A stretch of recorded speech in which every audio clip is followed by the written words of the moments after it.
Got my metal detector, got a shovel, got a pinpointer, got a little bit of time, and that is a great combination for us to be able to get some history to hold in our hand. Come on along, let's see what we can find. An overalls buckle.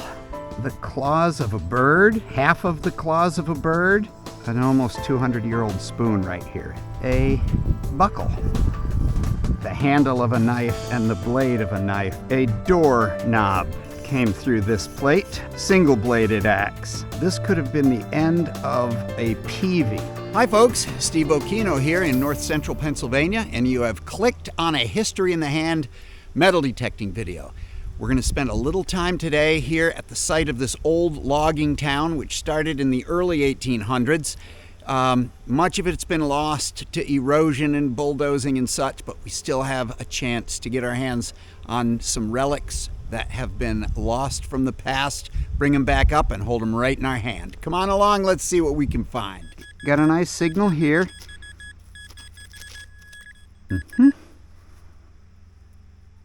What have we here?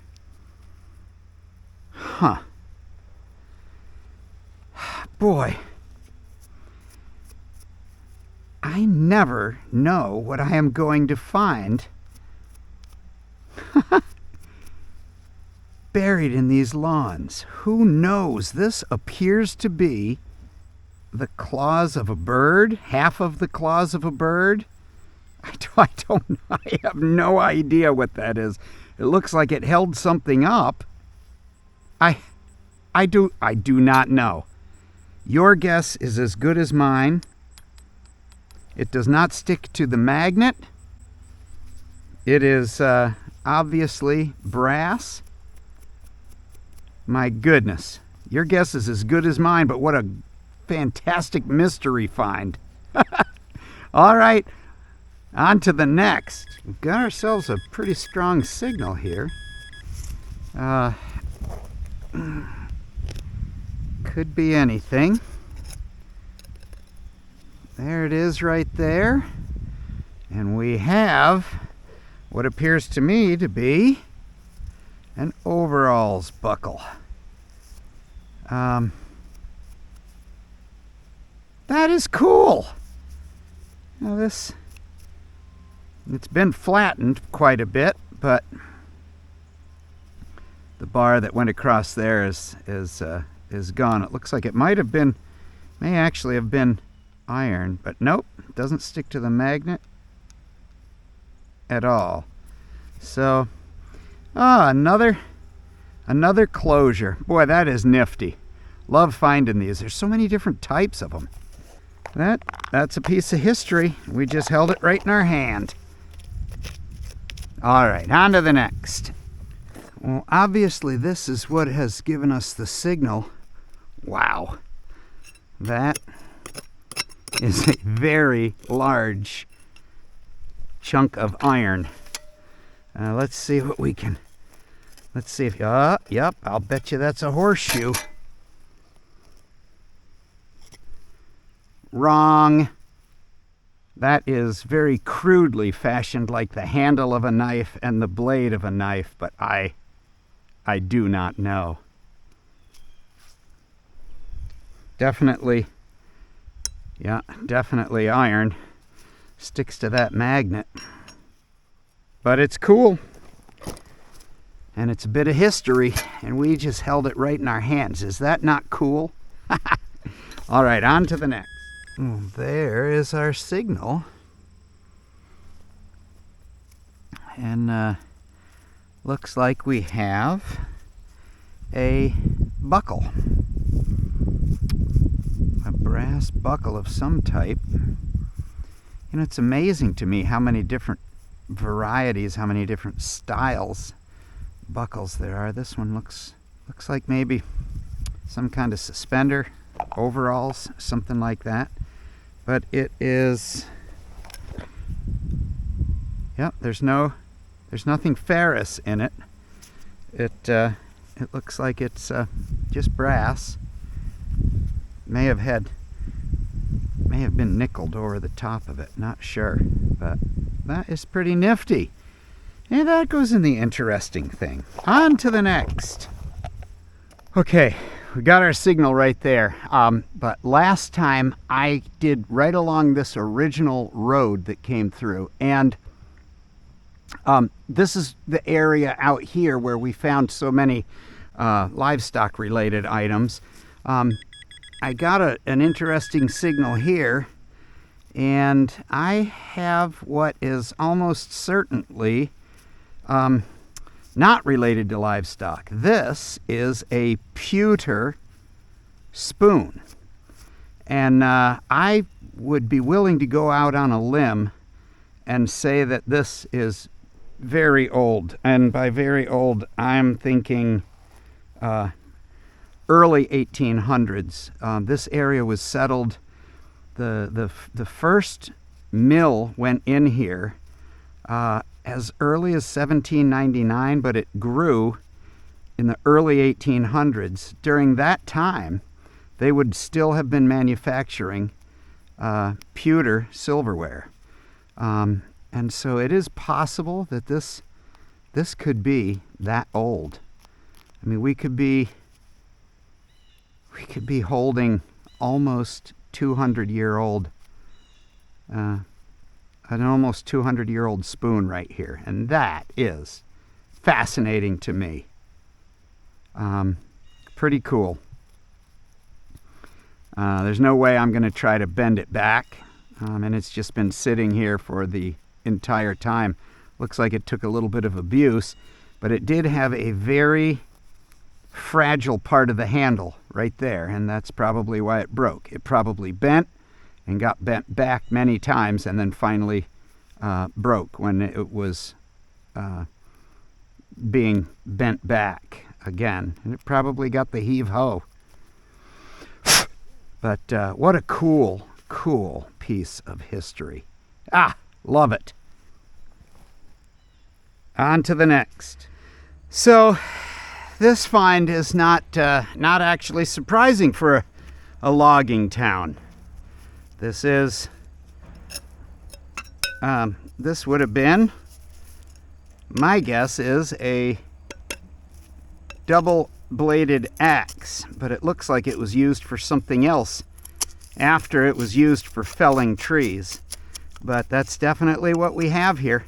I'll clean that up and we'll get a bit of a picture of it. But my goodness, it looks like it came to a violent end.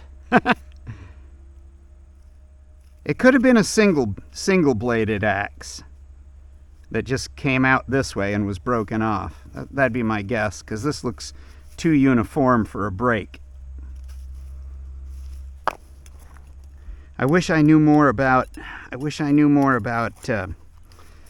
my axe shapes and dating, because it sure would help. I'll see if I can do a little bit of research on the shape of this, because it doesn't really remind me of anything that I've seen, modern. But yeah, that's an interesting shape. Rounded back. But there it is. History in the hand. We've got it. On to the next. Okay. Well, I would venture a guess that this was, I would think that a door knob came through this plate at one time. And not recently. But that would only be my guess. That is cool. I think that's a doorknob plate. That would be my guess. Cool beans. On to the next. Since this is a logging camp,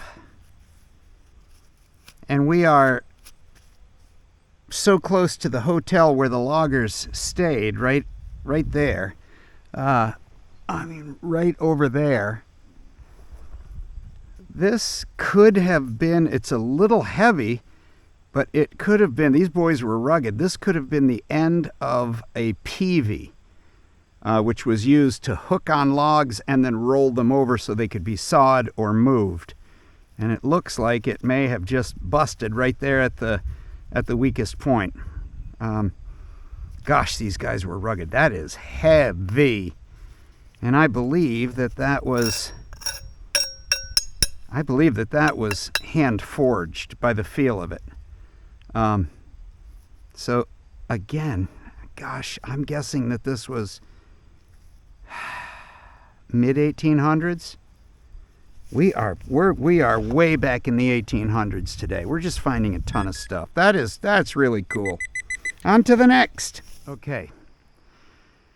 We're going to have to return to this area in the spring, but obviously there was either a foundation or some sort of a mill run right through here.